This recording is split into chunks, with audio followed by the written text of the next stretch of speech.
Hello students, welcome back all of you. आज की class में हम डायनेमिक बुक के important chapters and important question discuss करेंगे। डायनेमिक ऐसी बुक है जिसमें स्टूडेंट्स को लगता है कि हम तो इसमें पासिंग मार्क्स भी नहीं ले सकते हैं, जबकि मैं आपको ये कहती हूँ कि अगर आपने थोड़ी सी मेहनत कर ली है डायनेमिक पर, स्मार्टली अगर वर्क किया तो आपके अच्छे नंबर भी आ सकते हैं। काफ़ी स्टूडेंट्स के मैसेज आते हैं कि मैम डायनेमिक में हम रीक्लियर नहीं कर पा रहे हैं, तो आप हमें इंपॉर्टेंट चैप्टर्स बताइए, जबकि मैं पहले भी आपको बता चुकी हूँ कि कौन कौन से चैप्टर्स आपके लिए इंपॉर्टेंट हैं। आज भी हम इंपॉर्टेंट चैप्टर्स बता के फिर इसके बाद इंपॉर्टेंट क्वेश्चंस डिस्कस करेंगे। तो ये फटाफट 2 मिनट का काम है, जिसके काफ़ी स्टूडेंट्स के जो रीअपियर्स आ रहे हैं, पूरी क्लास को रीअपियर दे दिया जाता है। उसके लिए मैथमेटिक्स का जो एग्ज़ाम देना, रीअपियर का एग्ज़ाम देना, उसमें ये जो स्ट्रैटेजी है ये बहुत काम आती है। पूरी क्लासरूम को रीअपियर आ जाना कोई छोटी बात नहीं है, और अगर आप रीचेकिंग फॉर्म भरते हो तो आपके मार्क्स वैसे भी डिक्रीज़ कर दिए जाते हैं इंक्रीज़ करने के बजाय। तो इस केस में आपको थोड़ा सा स्मार्टली वर्क करना चाहिए, खुद पर विश्वास रखो, रीअपियर भी क्लियर होगा और अच्छे मार्क्स से पास भी होंगे आप। ओके, चलिए देख लेते हैं डायनामिक का जो सिलेबस है। यहाँ पर यूनिट वाइज डिस्ट्रीब्यूशन आपको पता ही है। फर्स्ट यूनिट हमारी 4 चैप्टर में कंप्लीट होती है। जिस स्टूडेंट को 90% मार्क्स गेन करने हैं वो यहाँ से 2 चैप्टर उठा सकता है। ऑलमोस्ट स्टूडेंट क्या करते हैं, 3rd और 4th चैप्टर करते हैं, simple harmonic motion, elastic string. इसका जो कंटेंट है वो बहुत ही कम है, एक एक्सरसाइज इसमें है और एक इसमें है, कुछ एक एग्जाम्पल्स हैं। तो गिने चुने क्वेश्चंस हैं और उन्हीं में से आएगा, गिने चुने आर्टिकल हैं, उनसे बाहर नहीं आएगा। ठीक है, वैसे तो आपने अगर फर्स्ट सेकंड किया है तो भी सही है, 2 चैप्टर आप यहाँ से सिलेक्ट कर सकते हो, चाहे आप यहाँ से सिलेक्ट कर सकते हो, नो प्रॉब्लम। तो यहाँ से अगर जिसने 3rd 4th कर लिए तो यहाँ से एक क्वेश्चन कवर हो जाएगा। अगर आपने फर्स्ट सेकंड कर लिया तो एक क्वेश्चन कवर हो जाएगा। काफ़ी स्टूडेंट ऐसे भी हैं जिन्होंने अभी पढ़ना है लेकिन कोई सोर्स नहीं मिल रहा है, तो आप न्यूएरा मैथ्स एप्लीकेशन डाउनलोड कर सकते हो। सेमेस्टर एंडिंग डिस्काउंट जो है वो इंक्रीज़ कर रहे हैं, यानी 40% डिस्काउंट, चाहे आप सिंगल कोर्स लो इवन सेमेस्टर के, चाहे आप कंबाइंड कोर्स ज्वाइन करो किसी भी यूनिवर्सिटी के, तो आप 40% डिस्काउंट के साथ इन सिलेक्टेड चैप्टर्स को बहुत आराम से कर सकते हो। पूरा सिलेबस ऑलरेडी रिकॉर्डेड फॉर्म में है, हर एक क्वेश्चन वहाँ पे करवाया गया है, हर एक एग्जाम्पल एंड हर एक थ्योरम वहाँ पे करवाई गई है। तो आप उन कोर्सेज को चेकआउट कर सकते हो, लिंक वीडियो के डिस्क्रिप्शन में मिल जाएगा, आप चेक कर सकते हैं। बात रही, ये हम 6th सेमेस्टर का डिस्कस कर रहे हैं। जो बच्चे जे यूनिवर्सिटी से हैं और जिनके ये जो चैप्टर्स मैच कर रहे हैं वो स्टूडेंट इनके इंपॉर्टेंट क्वेश्चंस कर सकते हैं, जो कि अभी हम डिस्कस करने वाले हैं। ओके, नेक्स्ट यूनिट हमारे पास है 5th और 6th चैप्टर से। अब क्या होता है कि कुरुक्षेत्र यूनिवर्सिटी में थोड़ा सा सिलेबस जो है वो जो हम इंपॉर्टेंट चैप्टर्स जो डिस्कस करते हैं वो थोड़ा सा अदर यूनिवर्सिटीज़ के कंपैरिजन में सोच समझ के करना पड़ता है। जैसे एमडी यूनिवर्सिटी की अगर हम बात करते हैं या फिर आईजी यूनिवर्सिटी की बात करते हैं, सीडीएलयू है, इनमें फिर भी थोड़ा सा रिलैक्सेशन मिल जाता है। मतलब अगर 2 चैप्टर है तो आप एक सिलेक्ट कर लो, एक में से आपका क्वेश्चन बन जाएगा। लेकिन जो केयूके यूनिवर्सिटी में पढ़ रहे हैं बच्चे, उनको थोड़ा सा देखना पड़ेगा भाई, अगर पूरा क्वेश्चन आप कर रहे हो, ये आपके लक पर डिपेंड करेगा कि एक चैप्टर से बना रहे हैं या फिर एक पार्ट यहाँ से भी उठा रहे हैं। तो अगर आपने ये एक चैप्टर कर लिया है और आपने ये वाला चैप्टर भी अगर बिल्कुल भी नहीं किया है, तो मैं ये सजेस्ट करूँगी कंप्लीट नंबर लेने के लिए आप हाफ चैप्टर और कर लीजिए 6th चैप्टर।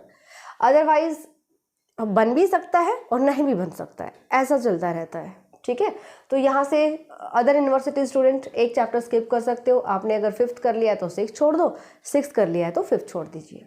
ओके, नेक्स्ट हम देखते हैं motion of a particle on a smooth plane, on smooth and rough plane curve and projectile. इन 2 चैप्टर से आपकी यूनिट 3rd कवर होती है। ओके, यहाँ से प्रोजेक्टाइल से क्वेश्चन बन जाएगा, बिकॉज प्रोजेक्टाइल का जो कंटेंट है, जो आर्टिकल्स है, जो एग्जाम्पल्स है, बहुत इंपॉर्टेंट है। और हाँ, एग्जाम्पल्स में भी आपका क्वेश्चन ऑलमोस्ट कवर हो जाता है। एक्सरसाइज के वो क्वेश्चन आप देख सकते हो जो पास्ट ईयर क्वेश्चन पेपर में पूछे गए हैं। ओके, लेकिन अभी तक जो स्टूडेंट कंप्लीट सिलेबस कर चुके हैं उनके लिए तो रिवीजन टाइम चल रहा है। तो यहाँ से आपने अगर motion of a particle on a smooth and rough plane curve को स्किप कर दिया है तो आप प्रोजेक्टाइल कर लो, यहाँ से एक क्वेश्चन कवर हो जाएगा। नेक्स्ट हम देखते हैं central orbit, chapter number 9th, chapter number 10th और 11th, Kepler's law of planetary motion, motion of a particle in 3 dimension. यहाँ से आप सेंट्रल ऑर्बिट कर लो, क्वेश्चन आपका यहाँ से इजीली कवर हो जाएगा। ये दोनों चैप्टर आप स्किप कर सकते हो। अगर आपने कैपलर्स लॉ भी कर लिया या हाफ कर लिया है तो भी आपका काम चल जाएगा। ओके, अदरवाइज सेंट्रल ऑर्बिट से क्वेश्चन कंप्लीट हो जाता है। ये तो है 90% स्कोर के लिए। अब हम बात करते हैं सिर्फ और सिर्फ पासिंग मार्क्स के लिए, जिसमें आपको 2 यूनिट्स को कवर करना ही पड़ेगा। 2 यूनिट कवर कर लो। 2 यूनिट आप कौन सी कवर करें? ऐसी कि जहां से क्वेश्चन डेफिनेटली बन ही जाए। ओके, अगर आपको इजी लगता है simple harmonic motion, elastic string, तो 2 चैप्टर यहां से उठा लो और एक आप कर लो सेंट्रल ऑर्बिट। 100% यहां से क्वेश्चन आपके 2 लॉन्ग क्वेश्चन कवर हो जाएंगे, यानी कि 2 यूनिट्स हमारे कवर हो जाएंगे और एक आध शॉर्ट क्वेश्चन भी डेफिनेटली फंसेगा ही फंसेगा तीनों चैप्टर्स में से। ओके, अगर आपने 3rd 4th 2 काउंटिंग में 2 चैप्टर आप कर रहे हो, मतलब आपको लग रहा है कि ये तो 2 चैप्टर है, अभी हमें 1 चैप्टर मिल जाए, तो आप यहाँ से 5th चैप्टर कर सकते हो, motion, Newton's law of motion और सेंट्रल ऑर्बिट। आप ये 2 चैप्टर कर सकते हो, यहाँ से भी आपके पासिंग मार्क्स आ जाएंगे। ठीक है, तो केवल और केवल पासिंग मार्क्स के लिए थोड़ा सा आपको एक्स्ट्रा ही लेकर चलना चाहिए। मैं नहीं कहूँगी कि बिल्कुल टिप टॉप आप करो, जैसे यहाँ पर simple harmonic motion, elastic string, यहाँ से क्वेश्चन डेफिनेटली बन जाएगा। लेकिन अगर हम बात करते हैं न्यूटन्स लॉ ऑफ मोशन की, तो हो सकता है एक क्वेश्चन का एक पार्ट 5th से ले लें और एक क्वेश्चन का एक पार्ट 6th से ले लें, तो ये प्रॉब्लम आ सकती है। इसलिए मैंने आपको सबसे पहले यही बताया कि 3rd 4th और 9th चैप्टर कर लो। ओनली 3 चैप्टर्स में आपका ब्रेक हो जाएगा। इसके साथ साथ जो इम्पोर्टेंट, अगर आपने कुछ पढ़ा हुआ है, बाकी चैप्टर्स का थोड़ा बहुत आपने पिछले जो रीअपियर बच्चे हैं पिछले साल कुछ तो पढ़ा होगा, कुछ तो आप मतलब फैमिलियर हो गए इन चैप्टर से, इनके बारे में सुना होगा, कॉन्सेप्ट थोड़ा बहुत पता होगा। तो जो इम्पोर्टेंट क्वेश्चंस अभी हम डिस्कस करने वाले हैं वो आप लोग कर सकते हो। उन क्वेश्चंस को, जैसे कि मान लीजिए इंपॉर्टेंट क्वेश्चन हमने 5th के ले लिया, आपने 3rd 4th 9th तो बहुत अच्छे से कर लिया है।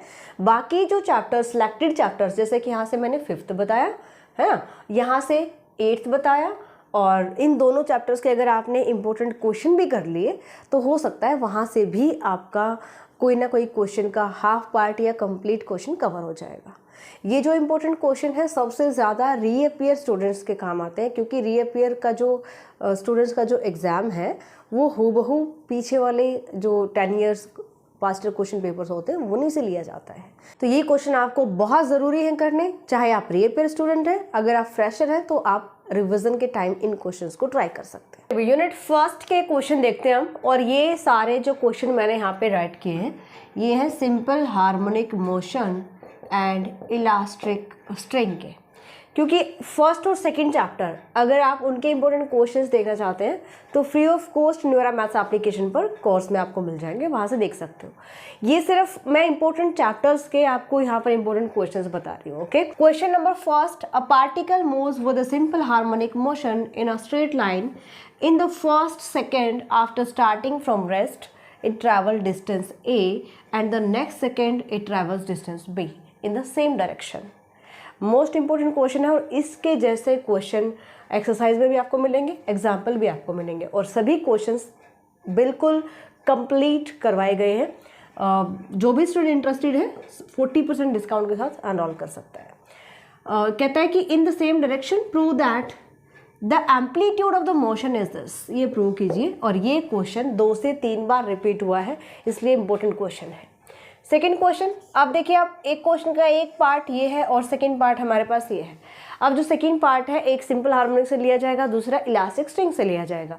तो यहाँ से फिक्स क्वेश्चन आपके पास है, और सिर्फ इनको अच्छे से समझ कर लेने से आपका एक क्वेश्चन यहाँ से इजीली कवर हो जाएगा, इसलिए ये चैप्टर ज़्यादा ईजी पढ़ते हैं। A particle is performing simple harmonic motion in line joining 2 points A and B on a smooth plane and is connected with these points by elastic string of the length A and A dash and modulus of elasticity, ये short form में मैंने लिखा है, बहुत lengthy statement होती है।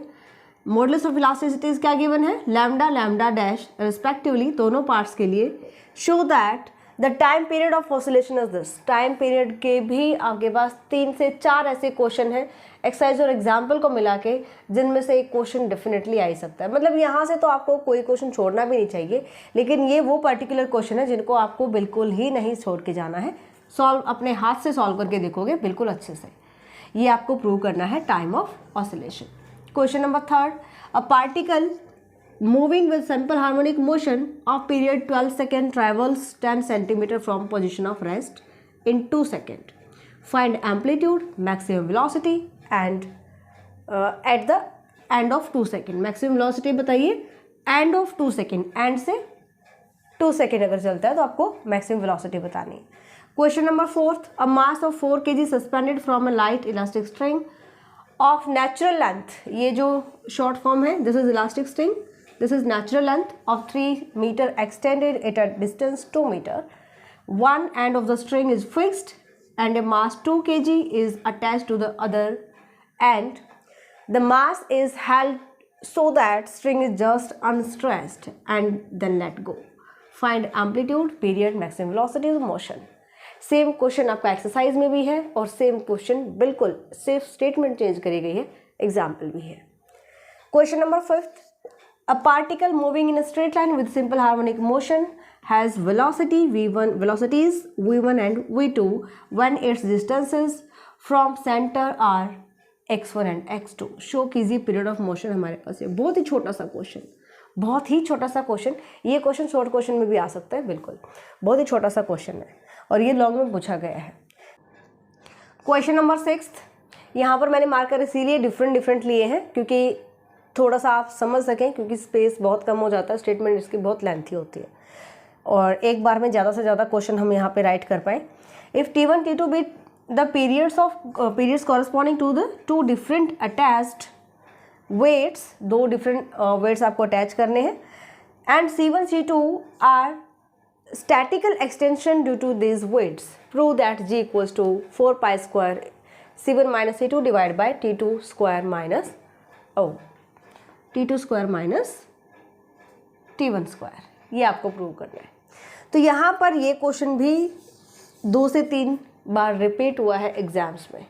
ये भी मोस्ट इंपॉर्टेंट क्वेश्चन है और ये भी बहुत ही छोटा सा क्वेश्चन है. Question number 7th, a particle rest in equilibrium under the attraction of 2 centers of force which attract directly as the distance, their intensity being mu and mu dash. The particle is displaced slightly towards one of them. Show that time of small oscillation is this. ये हमें time of oscillation बताना है. Okay, and last question, question number 8. A mass m hangs from a fixed point by means of an elastic string and is given as vertical displacement, and if n is the number of oscillation per second. ये question भी most important है.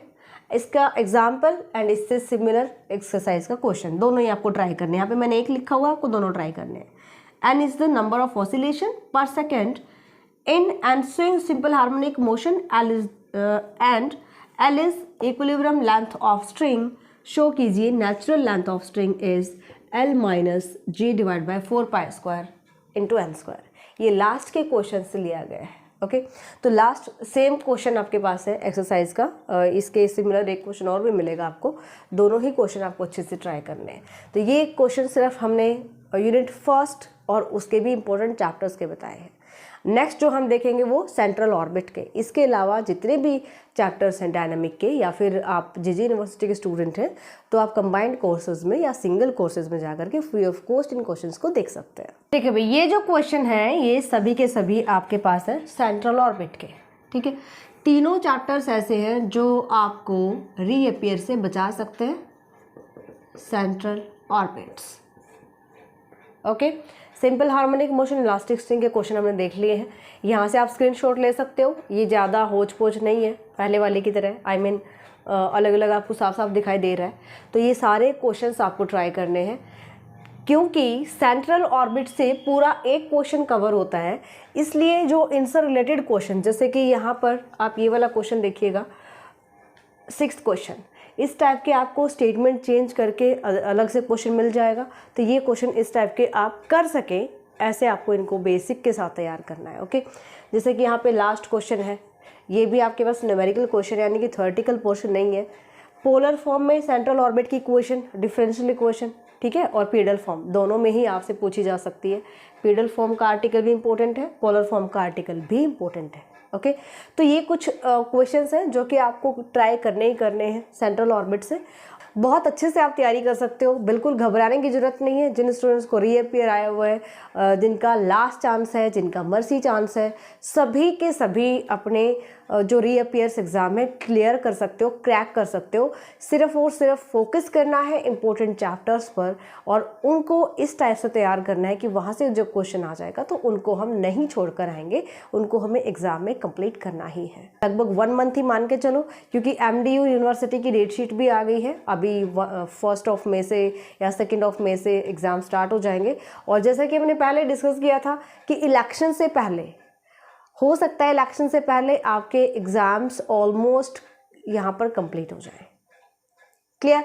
6 semester यानी कि final year जिसके 5th semester के exam है, ये भी इम्पोर्टेंट क्वेश्चन देख सकते हैं जो एप्लीकेशन पर डाले गए हैं।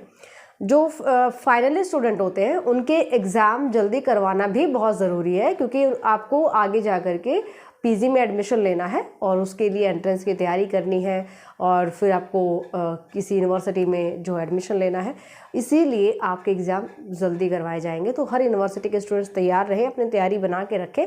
ऐसा नहीं है कि अभी हमारी डेट शीट नहीं आई है तो और डिले करते जाओ, बिल्कुल भी नहीं। बिल्कुल आपके पास केवल और केवल 10 और 15 डेज़ हैं, इसके बाद आपके सभी के एग्ज़ाम स्टार्ट हो जाएंगे। सभी स्टूडेंट्स जो भी एग्ज़ाम की प्रिपरेशन कर रहा है, सबसे पहले तो अपने माइंड से जो है वो डर निकाल दे कि हमारा होगा या नहीं होगा। इस नेगेटिविटी के साथ तैयारी करोगे तो जो आप कर रहे हो वो भी भूल जाओगे। इसलिए पॉजिटिव रहो, मेहनत करो और फोकस करो उन सभी चीज़ों पर जो आपके एग्ज़ाम के लिए इम्पोर्टेंट है। मैं बार बार आपको बताती हूँ, ऐसे नहीं चलना है कि शुरू से उठा लिया लास्ट तक करते रहेंगे। आप थोड़ा सा स्मार्टली अगर मेहनत करेंगे तो डेफिनेटली एग्ज़ाम भी क्रैक होगा। मिलते हैं नेक्स्ट क्लास में। इस वीडियो को अपने फ्रेंड्स में ज़रूर शेयर कीजिएगा। Bye, take care.